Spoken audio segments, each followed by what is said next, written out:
It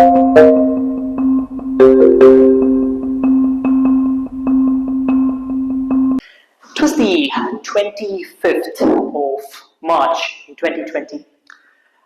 A rather normal day for me. I very well vividly remember the day. It was in the morning, and I was in the room with my parents, and suddenly we started to receive a flurry of phone calls and text messages. And it was at that moment that I realized I was on television, national television, newspapers around the world, as well as all over social media. It was a surreal moment for some time. I couldn't exactly process what was going on, and all of it was because of one video that I uploaded in August 2019 titled Severe Danger to the World Between November 2019 and April 2020. This video had some eerie resemblance as well as some sort of some connotations to whatever happened in 2020. There were certain predictions that were encapsulated within it, which were very similar to whatever happened in 2020, and that made it viral around the world. There were people discussing it on debate platforms and trying to understand how this prediction was made. Of course, it included a lot of different subjects, but upon going viral the way it did, whenever I used to go out on the streets, people used to just say, "Oh, there goes the COVID boy," and I was just perplexed by whatever was happening at that time frame. So that was my first experience with the patterns and cycles behind the world. And my life changed completely at that very moment, because the number of things that were happening and the number of predictions or the analysis that I had done in 2019 was coming to the surface, and people were able to actually see the impact of it in the world. Before which I had gotten several comments about my work in 2019 towards the end of the year. Like, nothing has happened yet. It's November, it's December, it's January, and it was January 2020, and yet nothing had happened. And that is when comments started to come in. But within the first third or fourth month, that is March and April of 2020, it completely changed. And of course, with a lot of fame, with sudden fame comes a whole lot of trouble as well. There were people who used to call me God man in the making, or probably some people also surmised that I might have some superpowers. But I'd like to say, am I a God man? No, not at all. Absolutely not. Do I have any supernatural powers? None of that whatsoever. At least I don't think so. The only thing which helped me in this journey was a deep and intense curiosity about patterns behind the world. And this is exactly what I'd like to share with you all today, the hidden patterns that shape our world. And it all started in 2019 in August, as I mentioned earlier. It was a very special day for me. I was just going through the Vedic almanac, flipping through pages, and I noticed a very unique combination that had not occurred, at least mathematically, in the last couple of centuries. We had Jupiter and Saturn both coming together so close that we've never seen it before. And as a 14-year-old, of course, every teenager has different sorts of ambitions and hobbies. For me, I had an intense curiosity of understanding why certain events take place in the first place. Why do we have world wars? Why do we have pandemics? Why do we have people dying all of a sudden? Why do we have diseases that kill so many people at the same time? And why do these things happen in sudden bursts of time? And why not just gradually, regularly? I refuse to believe that it is all random. That's what we are taught to believe. Everything happens randomly when we go through science. I refuse to believe that, because I felt there must be a pattern to things. And while exploring that, I noticed that in March 2020, we had a very unique combination of Guru, that is Jupiter, Shani, that is Saturn, and Mars, all coming together. And in December of the same year, we had it so close that it hadn't happened like this since 1206. It bore a very close resemblance to the year 1206, 1917, and 1940. We all know what happened in 1940. The World War II took place, taking the lives of millions of people. And it was very decimating for the global population. It taught us a lot of lessons. 1917, we had the Spanish flu, which again killed about 2 to 2.5% of the global population at that time, a huge number. And then we also had 1206, which had similar patterns. The last time that happened was the year 1206. And in 1206, Genghis Khan ascended to power and he transformed half of the existing world at that time. And that filled me with a sense of dread. And at the same time, I knew something was afoot in 2020. So I quickly made a video about 2020 in August. On the 22nd of August 2019, I uploaded a video in which I had mentioned that millions of people are likely to die. There would be an economic crash as well as a recession, a major recession. I also expected a world war to happen because one of the patterns coincided with 1940, 1939. So I thought, well, if it's repeating again, it might happen again. Again, that was 14-year-old me. So as humans, we make mistakes, and I thought a world war would happen. I also included a specific focus on China in that video because the last time some of these events took place, there were some major events that also happened in China, some rebellion, some transformation, and Genghis Khan obviously did affect China as well in a huge manner. So I pieced all of these together, and I believed in the principle that history repeats. It may not exactly replicate, but it rhymes often. And I utilized that one theory to make this prediction, and I uploaded it and left it as it is. At that time, I had a few people listening to me on YouTube, and of course, it was met with criticism. As the months passed, as I mentioned, nothing even happened. But silently, COVID-19 had already started in November 2019. We had the first few cases that came up, but no one knew about it. So I continued to receive criticism, and months passed and passed. And well, we all know what happened in 2020. Except for the World War, of course, the whole world was fighting against a disease, a new virus. So, of course, after that, I was met with some challenges by some of the skeptics. They challenged me to repeat it again, to show it again. And I too, at that time, thought I know a lot. I was beginning to think that I have realized something or I have understood some patterns, but that's when I realized I knew very, very little. A lot more was supposed to come. So in October 2023, I came across another pattern. Randomly, I was just thinking of 9/11 and why the event 9/11 took place. Why did so many people die on a single day during just a few minutes? I was very sad when I actually read about the entire history of the event. And I wanted to know from the standpoint of Jyotisha or astrology as to why it happened. Because from the standpoint of research, I really wanted to understand why such a thing happened, hitting the most powerful center of global finance in the world at the time. So I casted a chart for it. I remember it was evening that day, and I noticed a very specific and unique combination. And then I was just going to sleep, so I turned off that screen and I switched to the other one, which was showing today's combination.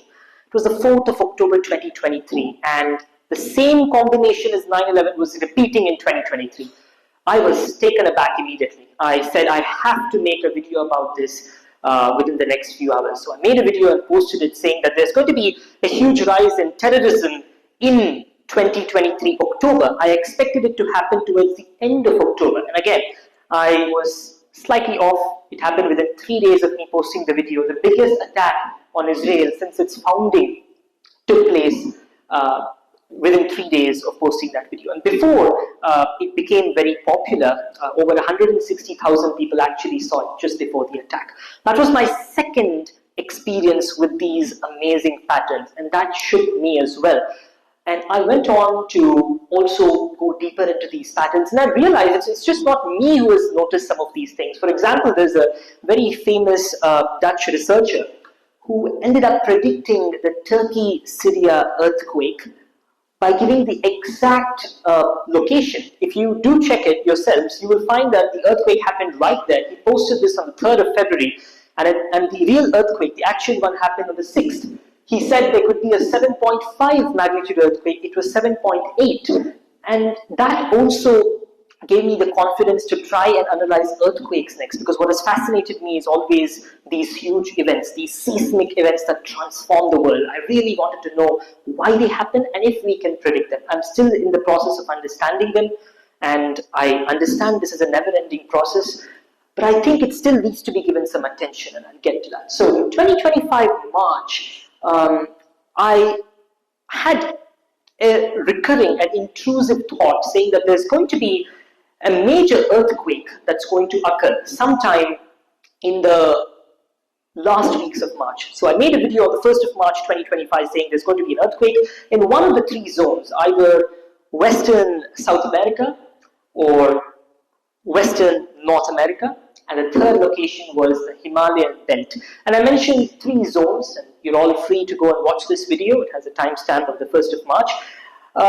And it was broadcast on my channel to over 200,000 people who watched it during the first few days.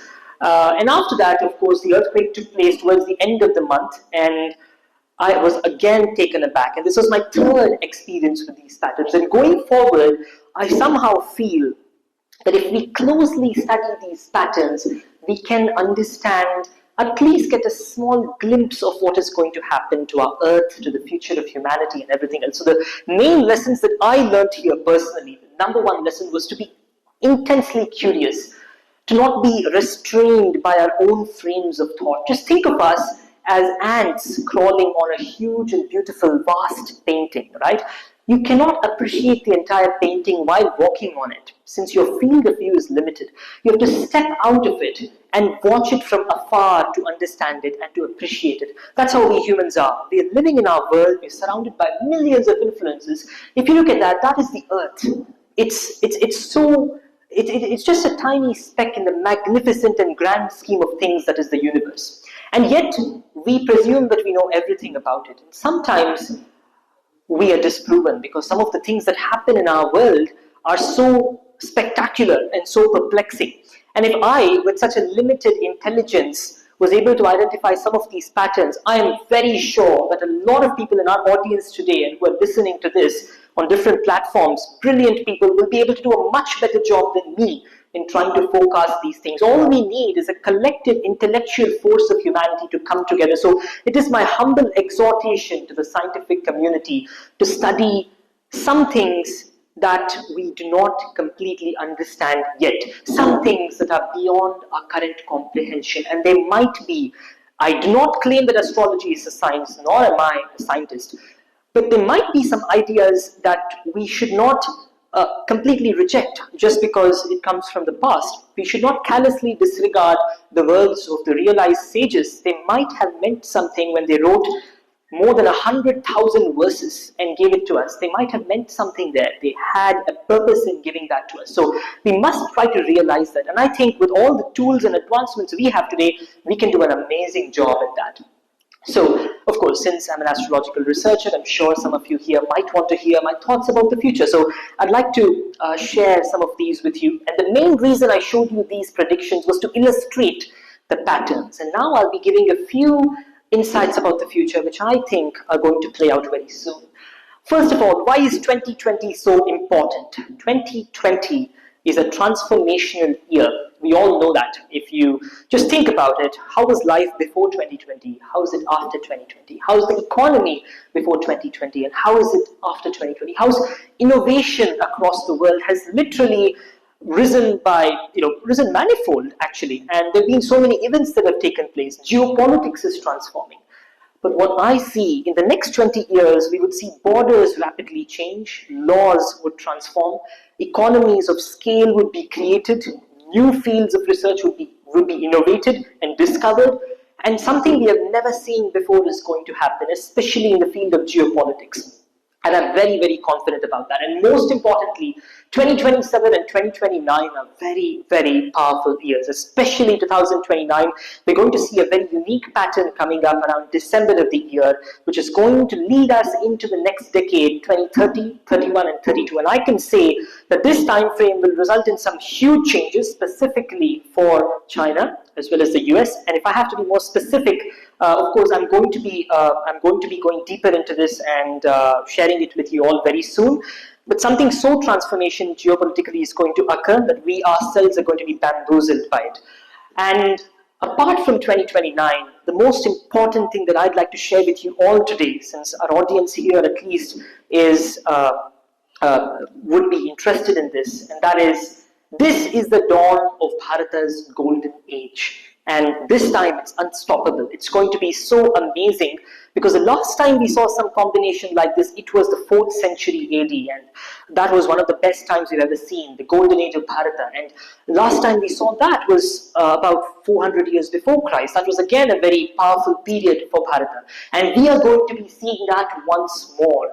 And it is time for us to rise again, not just to dream, but to actually build things. And I feel that the times are in support of this beautiful country, and not just this country, but many other countries who have suffered under kleptocracies and devastations of an untold manner. We are going to see massive transformation. And since I'm here amid some of the most resourceful and intelligent minds of our country, I'd like to specifically put this point forward.